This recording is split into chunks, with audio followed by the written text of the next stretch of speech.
In this episode, we'll look at the right to good work for animals. That's what I want, I hear you say, and I do not disagree with that. Hi, I'm Carly, and welcome back to the Animal Rights Tour. We all want to have good work, but often we have a choice. Not always, I know, but often. Many of us can try and get another job if the one we've got isn't right for us, but animals usually can't get another job. So one idea is the jobs they have should be good work. Aha, you say. Surely if animals have rights, they won't have to work for us. I'm impressed. Yes, that's probably correct. But we're not at that point yet. So until then, it makes sense to be sure they are properly treated. So, what are we talking about? Which animals work for us? Well, think about it. It's quite hard to do because we don't think of animals as workers, but they are. Just start with one group: dogs. Police dogs are workers, just like police officers. And so are guide dogs and therapy dogs. Now, a lot of these dogs have a choice. They are usually well treated, loved, and work is enjoyable for them.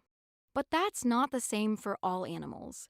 And one of the reasons is probably something we've seen before: their property. They belong to us.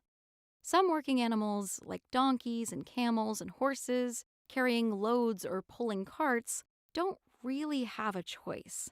And they may be properly cared for and loved, but not always. So one idea is that we should give working animals the right to good work. Work that is meaningful, enjoyable, satisfying.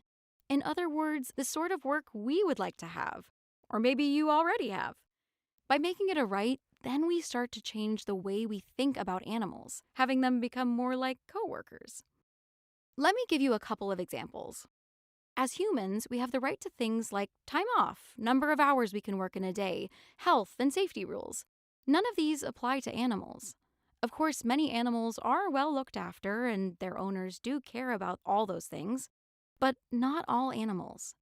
Imagine if the laws for human work were abolished, but the government said, "Don't worry, I'm sure your employer will look after you."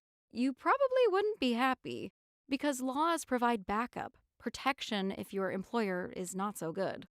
Let me give you an actual example. In the UK, there's an organization called the National Foundation for Retired Service Animals, for police dogs and horses, and fire investigation dogs. So when service animals retire, their new carers can cover vet bills and things like that. Pretty cool. That's it for today's episode.